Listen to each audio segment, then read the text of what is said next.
super noisy, yeah.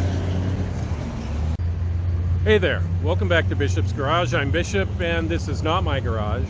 I'm standing in front of the Bonnie Lake City sign because today we're going to be visiting with MadMaxCars.com and South Sound Hotrods, who have sponsored our 1958 Suburban project that you've seen me working on for quite a number of videos.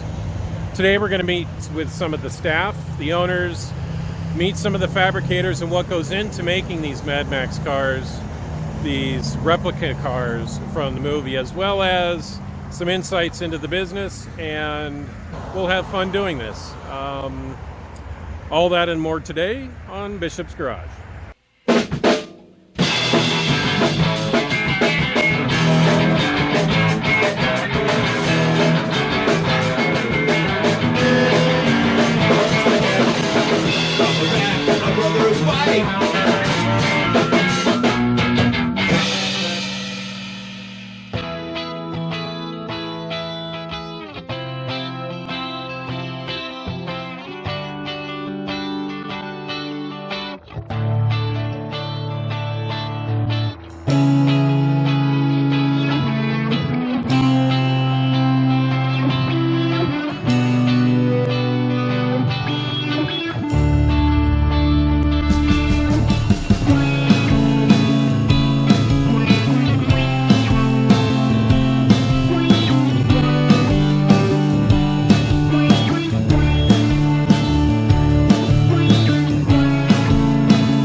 Hey there, welcome back.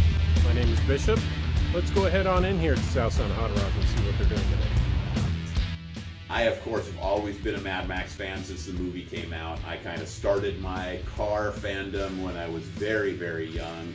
Knight Rider fan, Dukes of Hazzard fan, Starsky and Hutch fan. Anything that had a cool car in a TV show or movie, I was a big fan of. Saw Corvette Summer when I was a little kid. How about the Munsters? The Munsters, loved the Munsters Coach and Dracula, loved those cars. Batman, obviously. All of that stuff was, big cool stuff for me, and kind of drove a lot of my youth, collecting Hot Wheels and imagining yourself as the superhero with the car. All that kind of stuff has come with me since I was a very young guy. What brought you to this shop here? Well, Mad Max fandom was what it was. As I said, I was a fan of everything car related and movie related and TV related, all the entertainment industry stuff. And one day I found myself in a double feature of Mad Max 1 and Mad Max 2, The Road Warrior, with my brother when I was probably 12 years old or something like that. And the original soundtrack or the dubbed over? At that time, the only one you were going to see was the dubbed over American version of the first movie. All right. So, in fact, it was years before I saw the Australian edit, but I didn't know any of that at the time. It was my first time seeing it, and my whole world changed. I still loved all those other cars, but all of a sudden, that black Interceptor and all the peripheral cars in the Mad Max universe became the ideal of what cool was. It had a little bit to do with the fact that nobody knew what an Australian Ford Falcon was at the time. That added to the sci-fi mystique of the movie because they looked like American muscle cars, but you couldn't flip through Auto Trader or Hot Rod or Muscle Car magazines and find what it was. So on the way home from that movie, my brother and I he was driving his 76 Trans Am like a crazy man, pretending to be the Road Warrior, and there I was riding shotgun, or crossbow as it were, next to him on the way home. And the very next day, we started sifting through Auto Trader to try and figure out what that car was, which set off kind of a lifelong mission, I guess. Although I did finally figure it out in high school, still before any internet. An old friend of mine came up to me with a magazine called Roarin' 40s. Wow. And it was not 1940s, it was Ford cars, 40s. Do you have any of those? I have that magazine still. My buddy gave it to me. He's like, look, it's the Mad Max car. And I looked in there, and sure enough, it was a magazine from Australia about Australian Ford Falcons. Oh, wow. So next thing I did was I called my uncle, who was a freight forwarder, and figured out that pretty impossible for a 14-year-old kid to come up with an Australian Falcon and get it here, which, of course, it wasn't legal at the time anyway. They have to be 25 years old. So, with the advent of the internet, when that came up, did you find that you had some maybe new tools or new discovery methods of finding your Mad Max passion? Absolutely, yeah. The first thing I did when I sat down at the internet, they provided internet for us at the job I was at, so you could experience it and get to learn the new technology. First thing I typed into the internet was Mad Max. And I found this website called madmaxmovies.com, which is still there. It's a fan-run website with information about all the movies and goes way in depth into every detail you could imagine. There's a discussion forum there, the old mailbox kind of forum, and ultimately I found out I wasn't the only nutcase in the world. I was one of worldwide several million people who were interested in Mad Max. So, and that kind of led me to madmaxcars.com. It was a company in Texas at that time, run by a gentleman named Terry, who was kind of the godfather of the company. And I called up and found out roughly how much the cars cost and what the process was like. And of course, I was still quite a young man then, didn't really have the money to buy one of those cars, but I set a goal. So I started saving money and putting it together. When I thought I had enough to maybe get started, called him up again. Turns out Troy, my business partner now, was in Sumner. He said, well, we're in Sumner. We have several of the cars here. You want to come down and check it out? I looked at the map and I said, that's about 45 minutes away. I'll be there in half an hour. So I went down and he had cars. I made a deal for one and bought one. And the joke around the shop, or at least the one I perpetuate, is that they haven't been able to get rid of me since.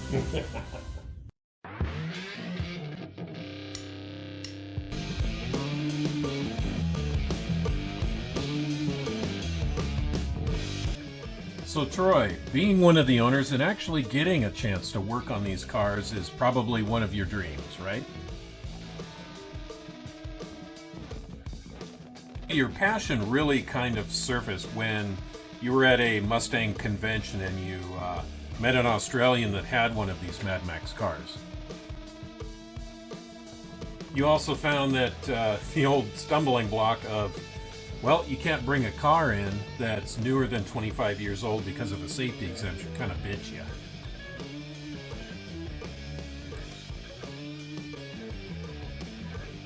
So you met a guy, you kind of took over the business of importing these Falcons and other cars from Australia and getting the shipping set up to either Los Angeles or Texas. So once you retired, you kind of took over the business, started building them for yourself, built one for a customer, and bam, that's what started it all.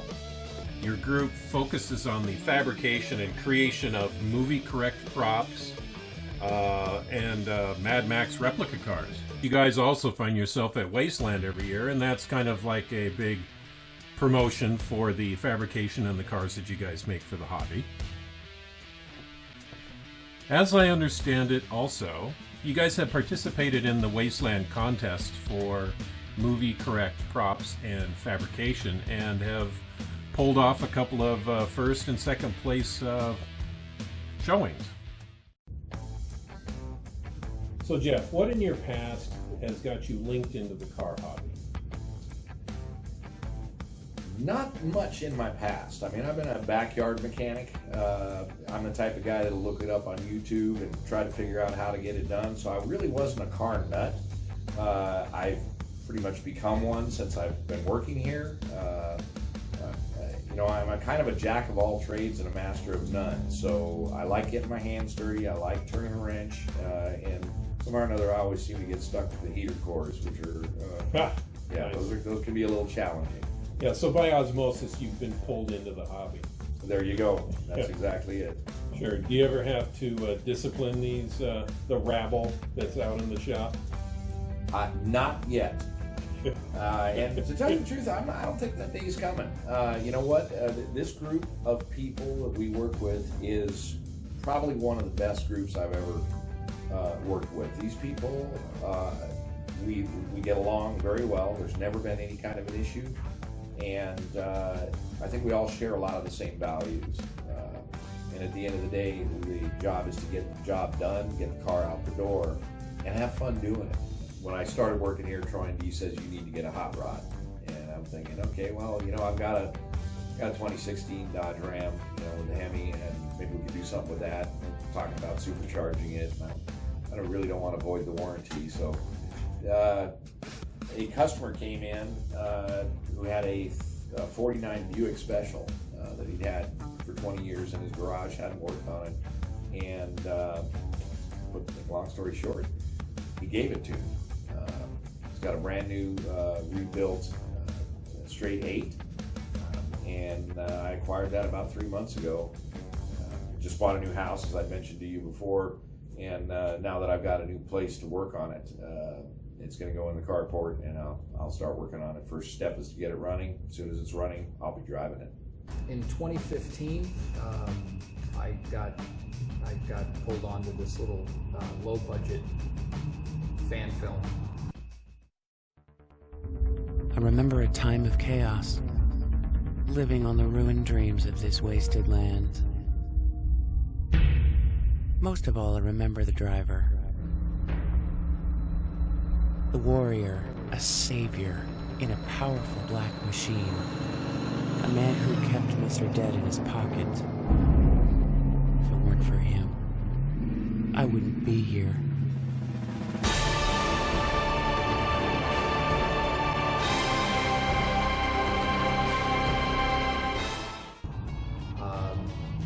I just wanted to come and see the cars, really, you know. But I came out, I made some different guns and stuff like that. Came out to shoot the movie, and that's where I met everybody. And then, of course, that just turned into a whirlwind of getting involved in the whole wasteland community and that you know, genre, I guess. Yep. That's what we call it. You know, and then Troy has just been bugging me to get out here for years, and finally he, you know, made a job offer, and timing was right, so here I am. What kind of drives your passion here? What do you really like to do that's a part of this Mad Max thing? Oh wow, jeez. Metal wise. The custom fabrication stuff, the stuff that where there's enough. It's just we want to do this. We don't know how we're going to do it.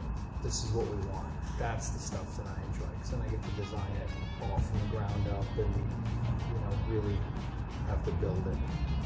That's way more fun than something that, you know, just, oh, you do that A, B, C, D. You know, I like to get my hands in on it and do things that people don't think they can be done.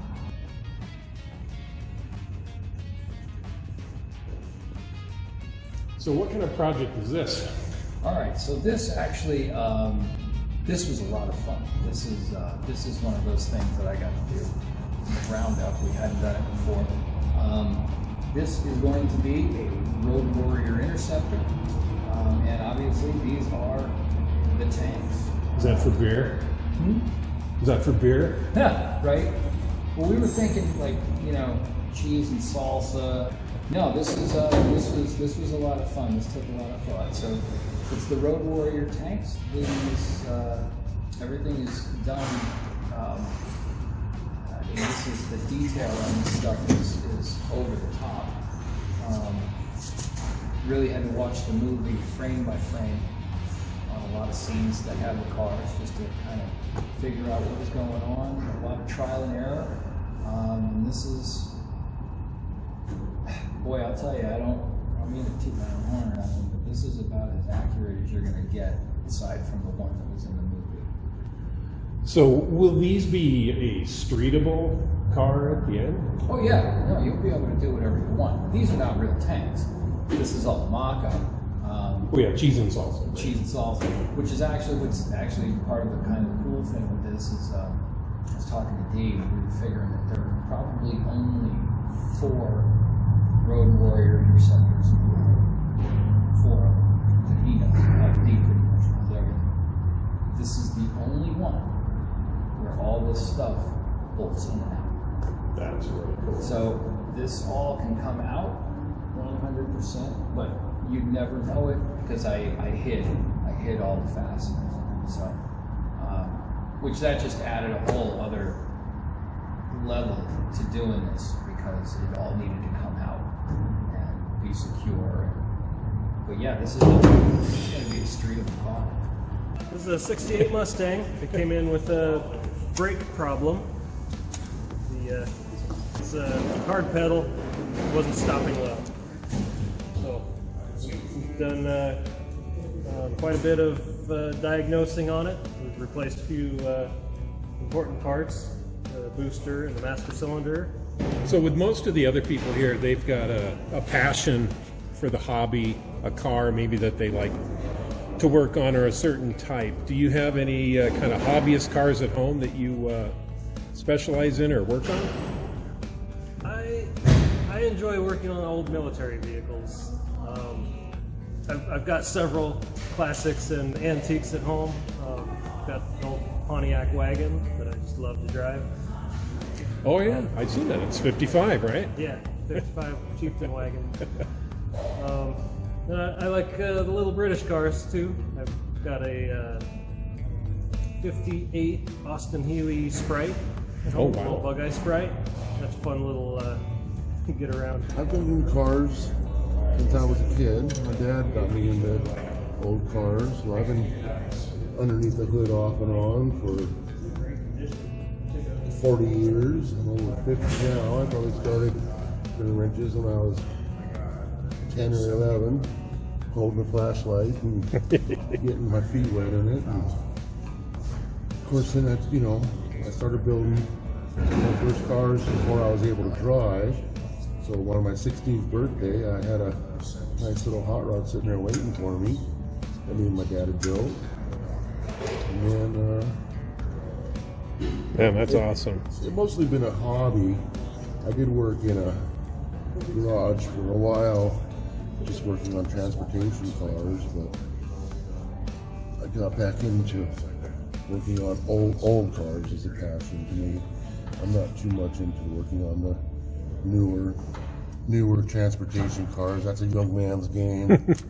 Well, it's got to be awesome to be able to have a job where you're just enjoying your hobby, Yes. and that's your work. It's hard to come by. I just started kind of fiddling around and working, and Troy graciously hired me, which was very nice. Nice. Yeah. So I've seen some of your Rose artwork. Where did you get your skills at welding? Well, Bryce taught me everything about welding, and he's a really great instructor. And so I just kind of took it and ran with it. And actually, it's a funny story. My brother asked me to make him a rose for Christmas to give to his girlfriend. And so I had never made one before, and I had never really even welded for that long. I'd only been working here for about a month. And he asked me to do this, and I was like, okay, I'll give it my best shot. And I just got really lucky. And I got really good at it. I don't know, and I made one, and I was like, wow, this came out really good. And yeah, so then I just started making them and playing around with different types of metal, different thickness. I have one that I actually brazed around it, so it gave it this kind of copper gold look. And yeah, I just got really dialed in with the welding, and it was really fun. I really enjoy making them. It's a process though, but I really enjoy it. So are those available as merch here on madmax.com? They are, yes. I think I have 4 on display right now. But like I said, I work here most of the week, and I have lots of other things to do. So that's mainly just a fun project. And so I try to do that whenever I have any free time, because it does take a lot of work. I mean, you have to cut every individual pedal out, and it's a lot of work. So I try to do that on my own time. Doing the wheel wells, the wheel arches, like Bryce is working on now, that's stretching the metal, shrinking and stretching. Any type of handmade things that we make, we usually have to shrink or stretch them, and that's an art in itself.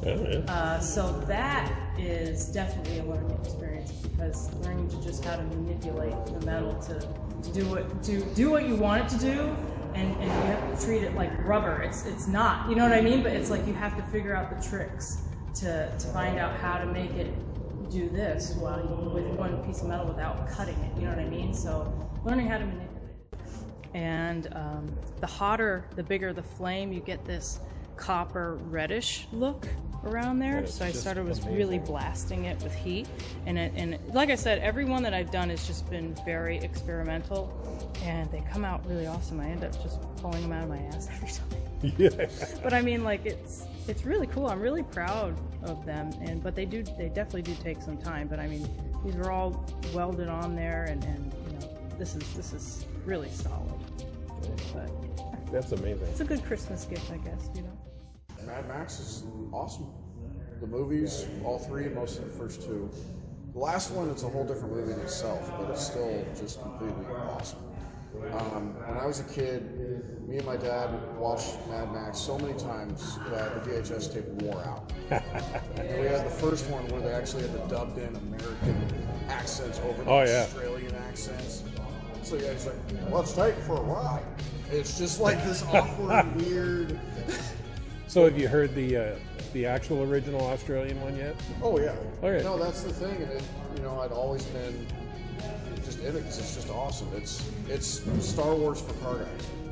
That's what it is. So how did you get on here? Here, I got on here.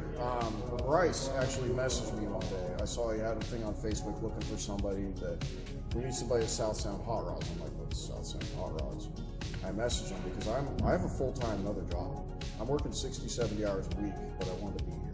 Ooh, nice. So that's why I'm here. I love being here. I enjoy being here. I love every part of it. Everybody's awesome.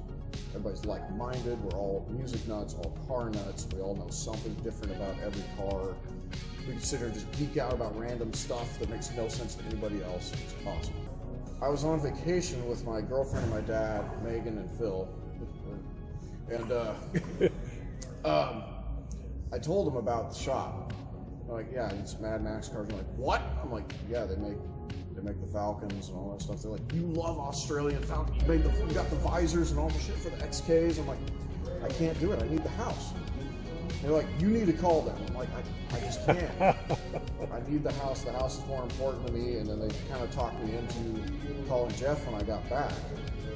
And I talked to Jeff, and I brought a photo album. So Jeff asked me for a resume. He's like, do you have a resume? I'm like, yeah, sure do. Sure. So I typed up a resume and did all this shit on the computer at the other shop. Nice. And I didn't know how to convey what I can do because I've never had professional training doing this. I was an iron worker, I did welding, but I've never been ASE certified or anything. So I just had pictures of all these cars on floors and hot rod stuff. And made a photo album, and I'm just like, hey, this is what I can do. That is a proper resume, yeah. I'm like, this is what I can do. I don't know if it's good enough for you. And I'm like, I don't have a big toolbox or nothing. And Troy's like, none of us do. So. And then I was trying so hard to maintain my composure. I'm like, yep, okay, yeah, no, I need to make this much. All this shit. And just yep. And then Troy's like, all right, so you want to walk out the shop? I'm like, yep. And I just ran out there and I'm geeking out. I'm like, oh, it's an XB. Oh, this is an XA. And I'm just going nuts. Because I live for this. Cars aren't just cars to car people. They're a way of life. Oh, yeah. You live, breathe, you eat, you smell, you feel cars. Everything about them. I love everything from stance things, 4x. I even think donks are crazy enough to think they're neat.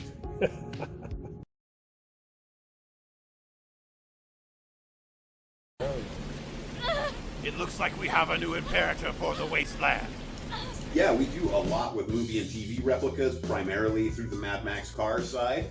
We've branched out far beyond just the Mad Max cars in the 20 years we've been in business. We do Christine replica, or Greased Lightning, or Gone in 60 Seconds, or Dukes of Hazzard, or Knight Rider, or whatever people want. People call us up and go, I fell in love with this car when I was a kid on TV or in the movies, and I've always wanted fill in the blank with what your dream car is. And it says on our website, drive off the silver screen and into your garage. That's what we're all about, is making that dream come true that you've harbored ever since whatever car it was that really sparked your love of the hobby. And of course, beyond movie and TV cars, there's South Sound Hotrods, which is sort of our way of letting people know that we diversify into muscle car restoration and upgrades, hot rods, antique car restoration, and custom car building of all sorts. So whatever it is you need, we already had the skill set for building movie cars because they're essentially just a custom build of a specific type. And we've taken all those skills and applied them across the board to whatever cool car there is. And it's brought up everyone here into loving every kind of car, which they already did. All right, so Dee, we've talked a little bit about some of the social media that you guys have been involved with. Are there any sort of events that you guys are directly involved with? Oh, absolutely. There's so many physical manifestations of Mad Max fandom, you wouldn't believe it. A couple of our favorites are a local event that we do called Road War Northwest, which has branched off of kind of a national movement that was sort of the early stages of the Mad Max fan events called Road War USA. They had several events in different parts of the country that were named after the different highways that they were held on. But we started Road War Northwest in 2007, and it consisted of a pre-party costume contest the night before on Friday night, a Saturday day car show, which culminated in a tanker chase reenactment where we had a fuel tanker that we chased down the highway from the car event to a drive-in movie theater where we screened the first two films in the series. We even had Vernon Wells, who plays Wes in The Road Warrior, there, and he did announcements between films. Oh, that's cool. So we had celebrity enactments, and then on the following day we had kind of goodbye breakfast. But we still do that reunion and the car show every year. So it's been going on, 14 years now that we've been putting on Road War Northwest. And Carl, the gentleman who kind of was the catalyst for starting the Road War event movement, eventually went on to found Wasteland Weekend. Yes, that's a great event that's down in Southern California in the Mojave Desert around California City. That was started by Carl, who is also the guy who started the Road War USA events. And of course, several of his friends, because it's a huge event. It's now a week-long event where it's a 360-degree immersive environment. It is like living in the movie for a week. There's replica cars. Every camp is in theme. Everyone is in costume. There's events that happen there that are in conjunction with the Mad Max theme. All the bands are kind of Mad Max and post-apocalyptic theme. There's a casino where you gamble bottle caps.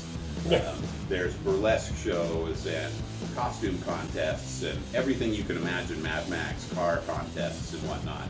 And it's just amazing. There's groups that reenact elements from all sorts of films and post-apocalyptic themes.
you do.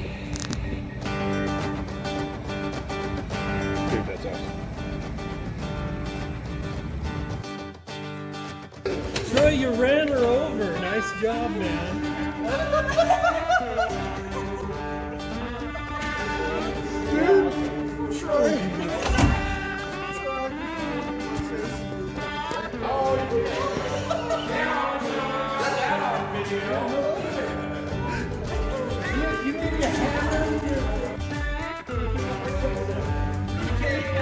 All right.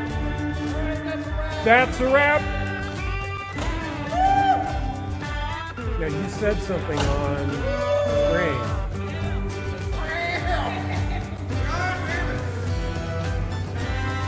Okay, got it.